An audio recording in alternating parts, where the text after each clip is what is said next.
Hello and welcome to Miniature Adventures. I'm Big Lee, and this week I want to talk about an essential tool for any miniatures painter. So if it's not written down, it didn't happen, and that is a maxim that I have lived by in my professional life, and is just as true for the wargaming and painting hobby as it is in work. I have never quite abandoned the joy of writing things down longhand in a notebook of one kind or another. Whether it's a design journal for a new game or a notebook of historical information for a new project, there's something tangible and irreplaceable about having a written record. Now this week I wanted to focus on one particular type of notebook that I think every miniatures painter should have, and indeed many do: the painting diary. One of last week's comments reminded me of a video that Henry Hyde did about keeping a painting diary, and if I can find the link I'll bung it in the description below for you. Now I know I'm not alone in keeping a painting diary or notebook when starting a new project. Over the years I've started many such books, some more comprehensive than others, but the concept remains the same. The goal is to note down details of colours and colour combinations, so that if I return to a project later I can maintain some level of consistency between the old and the new miniatures that I'm painting. And of course not all projects get completed in a single sitting, if you like, even within the same year. Sometimes life just gets in the way, or new projects take precedence, and before you know it, months or even years have passed. And without noticing, it can be incredibly difficult to remember the exact shade of green that you mixed for a uniform, or the precise layering technique you used for a special effect. A painting diary becomes a personal reference book that ensures continuity and allows you to pick up exactly where you left off. Now I don't always use the same notebook, or even for that matter the same type or size of notebook. My choice depends on whatever I feel like I need at the time. However, I do particularly enjoy like these little A6 plain notebooks by Moleskine or something similar. There's lots of other brands out there as well. They're only about 64 pages long, and they have some tear out pages at the back. They're usually sufficient for any little project I'm going to do, because they're small. They fit in the pocket and can be taken out and about when you're shopping for paints or other resources. I do occasionally use larger versions when I want to record research notes as well. But these days I'm just as likely to be making notes on my phone or my laptop as on paper. That being said, noting down colour combinations and adding a dab of paint for reference can't be done quite so easily on a phone. Now of course there are excellent digital tools available for hobbyists. Apps like Paint Rack allow you to track your paint collection and even suggest colour matches. Google Keep, which I use all the time, is a great resource for writing down quick notes when you're out on the go. However, for painting records I still find a handwritten notebook easier and more versatile. There's a certain satisfaction in physically writing things down, and flipping through past pages gives a more immediate connection to previous projects. And I firmly believe that keeping a painting notebook is one of the best habits a hobbyist can develop. Here's some key reasons why it's so beneficial. As I mentioned earlier, it maintains consistency. Being able to replicate colour schemes accurately is sometimes crucial, especially for large armies or long-term projects. They're great ways of tracking progress. A diary allows you to see how your skills have improved over time and reflects on techniques you've mastered. And for that matter, a blog as a proxy for a written diary is a great way of tracking that sort of information. They're great for recording colour recipes. So when you're mixing paints, it can be a bit of an art in itself, getting the right shade that you want. And having a notebook ensures that when you make a custom colour, you can recreate it accurately later on. And there's also a certain amount of inspiration. Ideas and inspiration can strike at any time.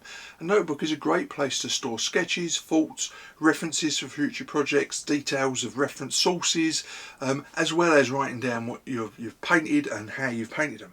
And a painting diary helps you avoid mistakes. Writing down what works, and more importantly what doesn't, saves time and helps prevent repeating past errors.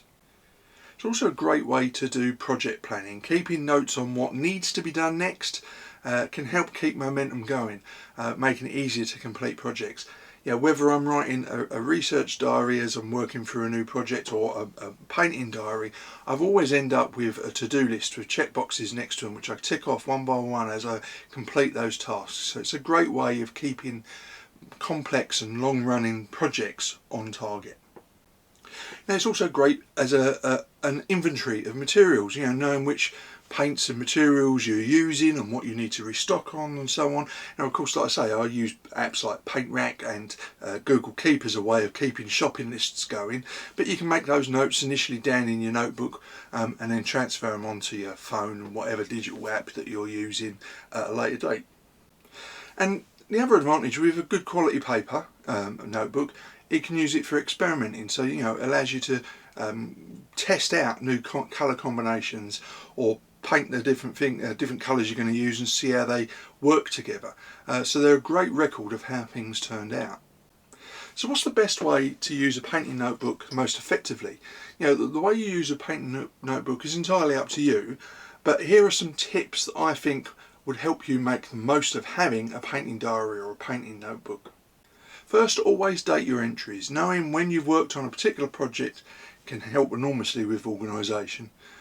Include paint swatches. So, as I said here, I often use will paint swatches of different colours that I'm going to use, colour combinations and so on. It's a great way of me, and I always put the name of the sample as well, so that I can find those colours very quickly later on. And I can also use a notebook to list the steps that are involved, so I don't miss anything when I'm doing a project later on. Things that there's always some bits of a project that you end up missing out or doing in the wrong order. You can work out what's the correct order and follow that recipe, if you like, next time you work on that particular set of models. You can use a notebook to sketch and annotate. Even simple diagrams can help for work out uniform details or what colours you need to use. You can work them out and do a little bit of research and fill in information as you go. Now of course these days we always have our mobile phone in our pocket, but a notebook can be updated whenever you need to. It doesn't require power. It's perhaps much more accessible when you're in the middle of a hall and maybe your battery power is low. A notebook never runs out of battery. But of course at the end of the day, a painting diary is more than just a practical tool. It becomes a personal archive of your hobby journey. Looking back through old notebooks can be a great source of nostalgia, reminding you of past projects, the challenges you overcame, and of course the simple joy of painting. Now I'm not for a minute decrying digital tools. I use them myself. They're fantastic. Great for quick notes and organisation. There's still something that I enjoy though about that irreplaceable nature of a handwritten record. When you use a pocket-sized notebook, a sketchbook or even a binder with printed reference sheets, taking the time to document your work will pay dividends in the long run. So if you don't already keep a painting diary, why don't you start today? And if you do use a painting diary, please tell us about it. Where did you originally learn about it? How long have you been doing it? How comprehensive is your painting diary? Do you, like me, have loads and loads of different books for different projects that come and go and change different sizes and different makes of book depending on how the whim takes you? As always, I would love to hear your stories in the comments below.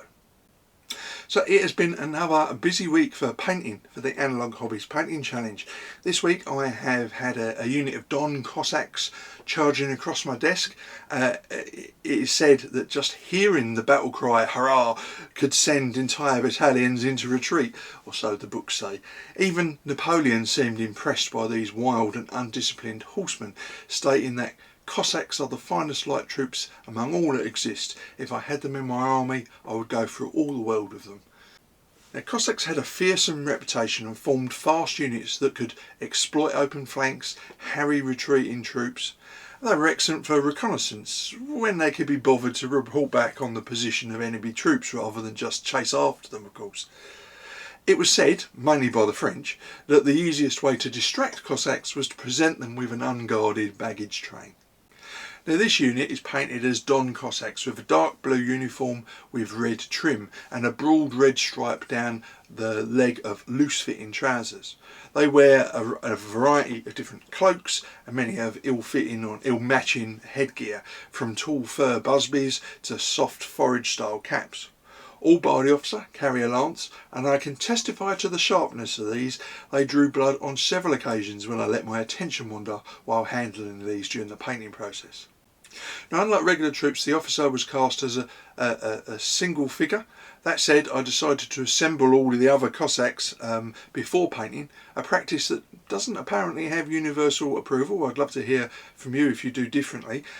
Judging from a very quick search online, a lot of people prefer to paint the rider separately from the horse, and other people just as easily swear that the best way to do is to combine the two first. As always, I'd love to hear what you think is the best way forward and why. Now, I think I actually prefer the method of combining the two models and painting them. Some parts of the models were a little more tricky to paint, but overall I found it easier trying to combine a painted figure, and preserve the painted artwork that I'd just done. I have done a figure earlier in the painting challenge where I painted the rider separate from the horse, and I did a lot of damage trying to combine the two, so I think putting them together for me worked better. Next on the painting desk are two militia units, the Moscow and St. Petersburg Opolchini. Instantly, if there are any Russian speakers in the audience, and if, as I suspect, I've mangled the pronunciation of this name, please let me know in the comments. So that's it for this week, a shorter video simply because I'm a bit behind. The Cossacks were great fun to paint, but they took a couple of days longer than anticipated, so I'm running a little behind schedule and I need to crack on with a few other jobs as well as my next set of models. So as always, please join in the conversation in the comments below, and if you enjoyed the video, please like, subscribe and share, and if you want to keep up to date with weekly content from the channel, please tap the bell notification icon. So until next week, stay safe, keep gaming, and of course keep rolling high.